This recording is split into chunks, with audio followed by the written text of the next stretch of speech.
What's cracking, everybody? Your boy Cesar Leo here on a Friday. Saludos a todos. Your boy looking a little scruffy, but it's all good. Okay, getting ready for the 4th of July weekend to celebrate the USA and our freedom and independence, which is great. Okay. Today's show is going to be called, it was inspired by a Facebook post that came up earlier in my memories. I've been thinking about all that stuff, but it was a good title. Okay.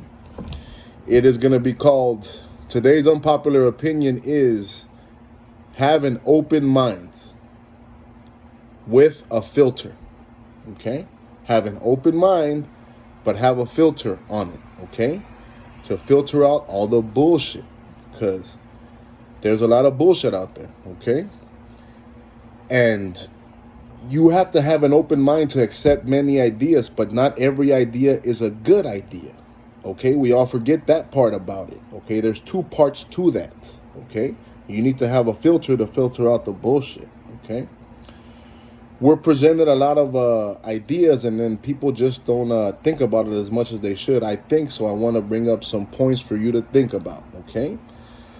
More than anything, it's that history is very, very gray. Okay, it's full of great people and moments and characters and terrible people and moments and characters, right? But all of that mess is what brings us here today. Okay, it's not as simple as the good guys and the bad guys. Okay, it's not the Cowboys and the Indians, right? It's not black and white. It's very, very gray. Okay, and always remember that no matter what you're presented, a lot of times people, as soon as they're presented their first counter answer to what they've been known their whole life, then that's the new answer, right? But they don't go beyond that second level, right? I'm a TV kid. I'm an 80s kid and a 90s kid. And also more than that, I'm an LA kid, an LA person, okay? And what people need to know about Los Angeles, what people don't think about, or maybe they do, right? But is that this town, you know, if you live in a port town, you know about ports and fishing, right? Well, what do we sell in this town? This is the capital of entertainment, okay? So people like me, right, ghetto kids, right? What people don't talk about a lot is that when you're like I'm a ghetto kid, I went to college, I've done a lot of moves, I've done a lot of things. When you're from LA, we all brush up with Hollywood at some point in our lives. We all have a tia or a mom that works for somebody in Hollywood as a babysitter or as a gardener, right? Or in some other capacity professionally, right? A lot of us dabble in Hollywood. We try to be rappers, right? And comedians and actors and different things, right? We date. We end up at parties, at after parties at famous people's house. If you're an LA person who's been out there, eventually you go to Hollywood parties. It's all like part of the scene, right? So I feel like our perspective is unique when it comes to Hollywood, right? And another thing that you got to remember about, it's important for us to filter is because, like, movies, they're very important. People think that, oh, it's just a movie and it's just TV. No, it's the art form of our time. It's the art form that America contributed to the world of art. Okay, films tell stories. They tell narratives that people remember. If you ask me, how did the Cold War end? I'll tell you, when Rocky Balboa knocked out Ivan Drago, you know what I'm saying? Straight up, dog. That's how I see it, you know what I'm saying? Just kidding, right? But a lot of people do, man. So, so what, like, I am not only, here when you're an LA kid, we're a consumer of entertainment, but we see it from a different angle, right? So my kids are the same. They love TV. They watch a lot of TV, And they're like me, where like if nothing, a lot of things don't make me cry, but a good movie will make me cry. Don't show me La Bamba, homie. I'm done, dog. You know what I'm saying? Like, oh man, Richie, all that shit, dog. I got brothers, homie. Forget it. And now that I'm a dad, if you show me a father-son storyline, I'm a fucking wimp, right? So they're important, right? The messages that they give us are important, so we need to be able to filter them out, right? And the point was that as a LA kid, we have a perspective. I can see it. I see what they're doing to you, right? This is our time where we make it, so we know the behind the scenes, right? We also consume it. And back in the 80s and the 90s, to me, are the pinnacle of our culture and of Hollywood storytelling, right? They're the best, right? Everything is actually based still on those ideas, right? And there's a lot of nostalgia these days because there's not a lot of original ideas, in my opinion, right? But yeah, man, the 80s and the 90s were the best. Back then, though, movies, they tried their best. The difference between then and now is that movies tried to be a reflection of us, of how people were. They try to get the grittiness, right? They try to portray what real life was, right? And to varying degrees, right? There was a lot more failures than successes, I would say, right? But certain movies, they got it right, and that's when the movie was great. Now, movies tell you how to be. Now, they're not a reflection of society. They're how they want society to be, okay?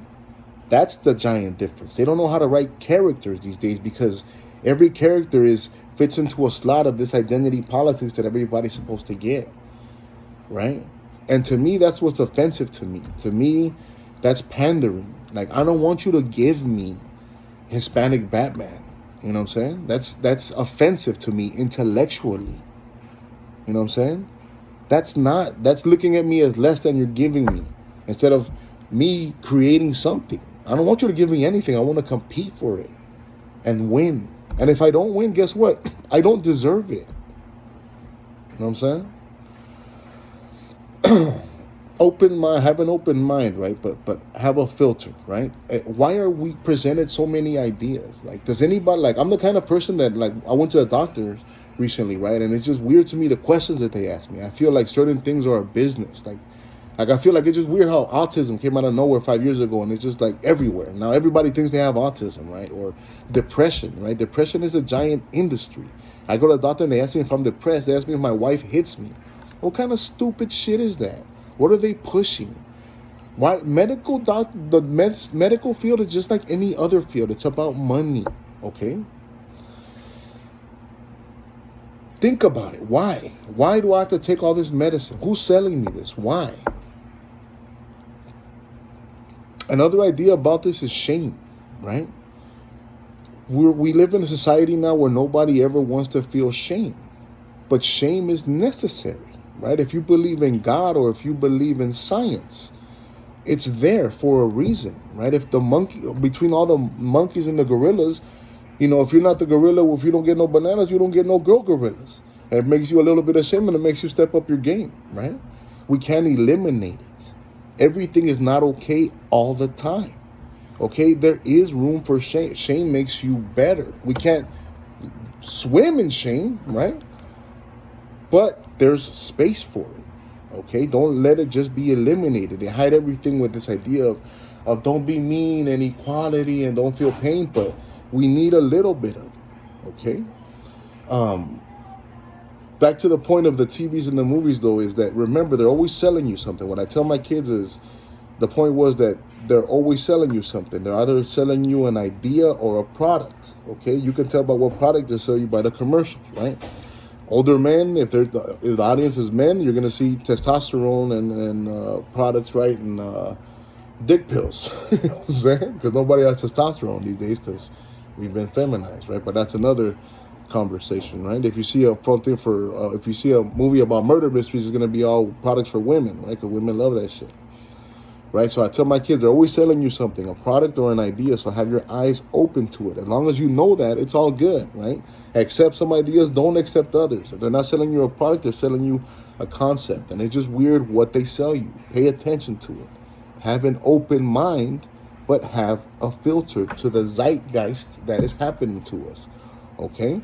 The zeitgeist is a German word, okay, for like, kind of like a psyop or kind of like what you see around us, right? Look it up. Do your own research, okay?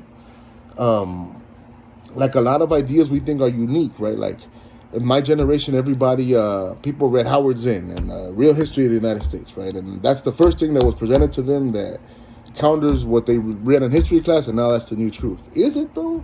Or is it somewhere in the middle, right? Or Malcolm Gladwell, when Gladwell come out, all these ideas about the abortion and that's how it changed. And like, those are great theories, right? But they're not proven science. There's many rebuttals to those, but nobody reads those, Just so much, guys, you know what I'm saying? I'll probably make a part 2 of this one, right? But hopefully you get the point, okay? Don't just accept ideas for what they are. Question things, okay? Have an open mind, but have a filter. That makes it better for us all. All right? Happy 4th of July, everybody. Stay safe out there. Your boy sees elite. Yo.